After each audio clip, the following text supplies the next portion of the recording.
पुणे पोलिसांनी 55 वर्षाच्या ज्येष्ठ नागरिक प्राचार्याला खंडणी मागितली, 7 लाख रुपयाला फसवलं. कोणी केलं, कसं केलं, कशासाठी केलं, सगळ्या विषयावर मित्रांनो चर्चा करणार आहे.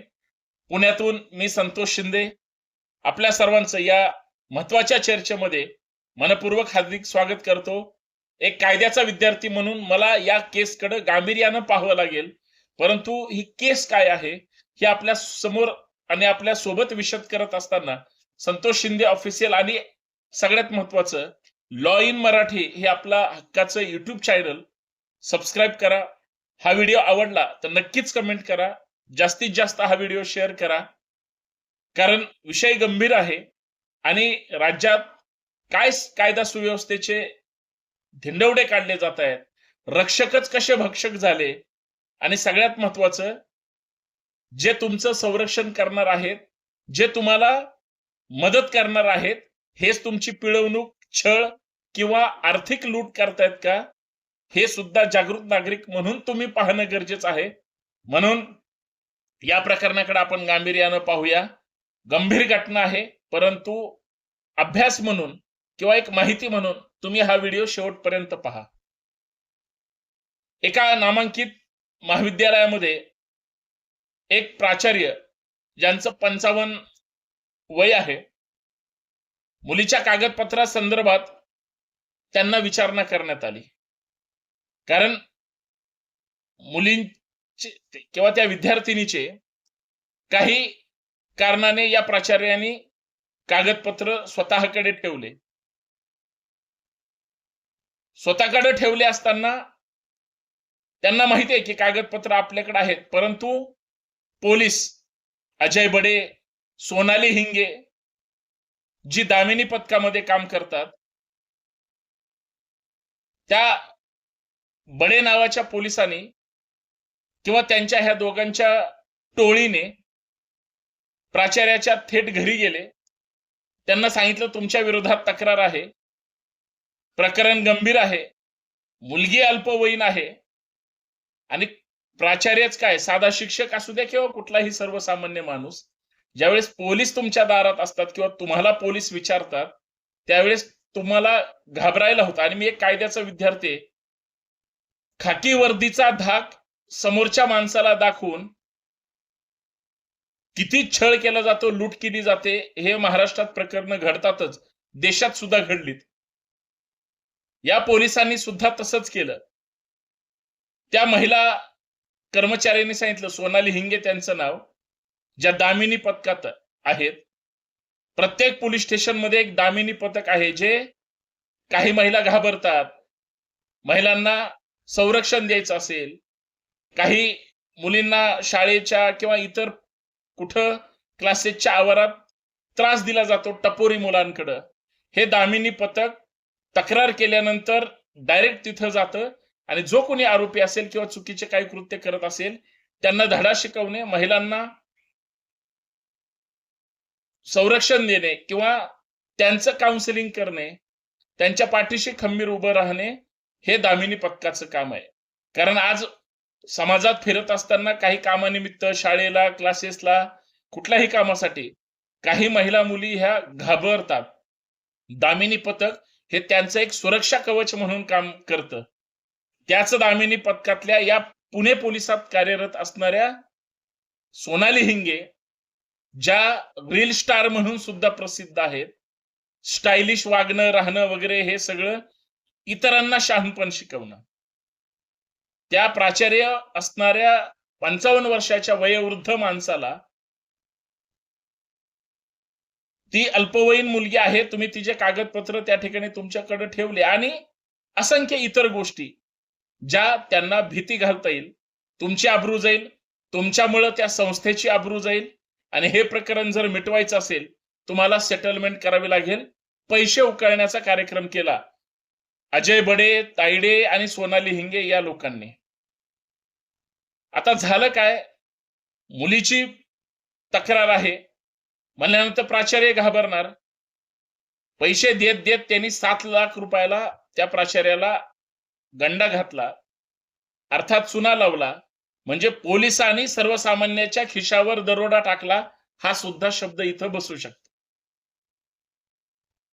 प्रकरण गंभीर आहे.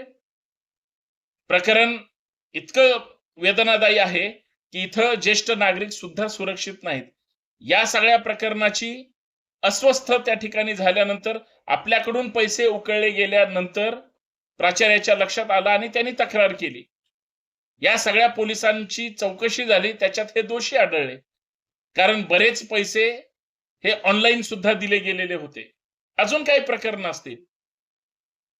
याच्यातला मथित अर्थ लक्षात घ्या की तुम्ही ज्याच्याकडे तक्रार घेऊन जाताय ते तुमची आर्थिक फसवणूक किंवा लूट किंवा त्या खाकी वर्दीचा धाक दाखवून तुम्हाला लुटू सुद्धा शकतात. हे उत्तम उदाहरण आहे. प्राचार्य बिचाऱ्यांनी या सगळ्या गंभीर घटनेला वाचा फोडल्यानंतर किंवा फुटल्यानंतर आज ते तिघं पोलिसांच्या जाळ्यात अडकले किंवा पोलिसांच्या या सापळ्यात अडकले. त्यांच्यावर गुन्हा दाखल झाला आणि त्या व्यक्तीकडून खंडणी वसूल केली. खंडणीखोर तो बडे, हिंगे आणि तायडे हे तिघही त्या ठिकाणी निलंबित करण्यात आले. बांधवांना मुद्दा काय आहे? दामिनी पथक कशासाठी आहे? एखाद्या व्यक्तीची फसवणूक जर झाली किंवा एखाद्याचा छळ झाला किंवा एखाद्याचं काही नुकसान झालं, गुन्हा कुठल्याही स्वरूपाचा असू द्या, पहिलं माणसाला त्या पोलिसांमध्ये तक्रार करावी लागते. आणि तिथलीच माणसं जर तुम्हाला लुटणार असतील, कुठे जर मुलं मुली बसलेले असतील एखाद्या गार्डन मध्ये किंवा कुठल्या रस्त्यावर किंवा जिथं प्रेमिगुल बसतात, बरीच राऊंडला असणारी पोलीस त्यांना पकडतात, त्यांच्या अटक करतो म्हणतात आणि त्यांच्याकडून पैसे उकळतात. पुण्यात ह्या घटना भयानक स्वरूपात घडतायत. कारण मुलं मुली बाहेरचे असतात. पोलिसांना साहजिक आहे, आपण पोलीसच्या खाकी वर्दीला आदरयुक्त त्या ठिकाणी रिस्पेक्ट देतो आणि कायद्याचं संरक्षण त्यांना असल्यामुळं, त्यांनी जनतेचं रक्षण करायचं असल्यामुळं एक जसं राज्याचे मुख्यमंत्रीच गृहमंत्री आहेत आणि गृह विभागाचा कसा दबदबा आहे महाराष्ट्रामध्ये आदरयुक्त हे सगळ्यांना माहिती आहे. पण त्याच मुख्यमंत्र्यांच्या या पोलीस कर्मचाऱ्यांकडून अशी जर चुकीची घटना झाली असेल तर ही किती भयानक आहे. काय त्या प्राचार्याची चूक होती? त्यांची फसवणूक होत होती हे त्यांच्या लक्षात आलं, म्हणून या प्रकरणाला वाचा फुटली. मला तुमच्या जर बाबतीत अशा घटना घडत असतील कुठं, तर कृपया हात जोडून विनंती, जागृत राहा. मी कायद्याचा विद्यार्थी, मी त्या नजरेने पाहतोय की तुम्ही जर जनतेच्या संरक्षणासाठी असाल आणि तुम्ही जर त्यांची छळवणूक, पिळवणूक किंवा त्यांची जर आर्थिक लूट करणार असाल तर कायदा तुम्हाला सुद्धा शासन करू शकतो. हे कारण शेवटी तुम्ही नोकर आहे सरकारी, जनतेचे त्या ठिकाणी तुम्ही जनतेची मदत करणे, त्यांचं संरक्षण करणे किंवा सुरक्षितता बाळगणे हे तुमचं काम असताना तुम्ही जनतेला लुटणार असेल तर कायदा तुम्हाला सुट्टी देत नाही, लक्षात ठेवा. म्हणून अशा कुठल्याही प्रकरणामध्ये तुमची जर पोलिसांकडून किंवा कोणाकडूनही आर्थिक फसवणूक होत असेल, लूट होत असेल, तुम्हाला धमकावलं जात असेल, ब्लॅकमेल केलं जात असेल, पैसे वसूल केले जात असतील, त्या पोलिसांच्या वरिष्ठांकडे तक्रार करा किंवा त्यांच्या वरिष्ठांकडे तक्रार करा. कर्तव्यदक्ष पुण्याचे पोलीस आयुक्तांनी या प्रकरण गंभीरतेने घेऊन त्याची चौकशी करून, कारण हे जिथं प्रकरण घडलं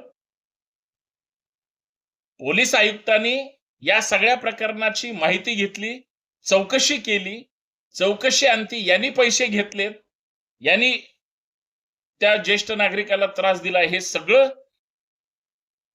पोलीस आयुक्तांच्या तपासामध्ये लक्षात आल्यानंतर त्यांच्यावर कारवाई झाली. पण हे गंभीर आहे, एवढंच मला या माध्यमातून सांगायचंय. जागे व्हा, कायद्याचा अभ्यास करा, कुणालाही बळी पडू नका, कुणाशीही आर्थिक व्यवहार करू नका, अन्यथा अशी फसवणूक होते. आणि तुम्ही जर चुकीचं काही केलं नसेल आणि तुम्ही जर बळी पडत असाल तर तुम्ही नक्की जागृत नागरिक म्हणून जागरूक नागरिकाचं सहकार्य घ्या. एवढीच माफक अपेक्षा. तुमचं काय या प्रकरणावर मत आहे नक्कीच कमेंट करून सांगा. एक लाईक करा, व्हिडिओ इतरांना शेअर करा. संतोष शिंदे ऑफिशियल किंवा आपलं हक्काचं लॉ इन मराठी हे YouTube चॅनल सबस्क्राईब करायला विसरू नका. धन्यवाद.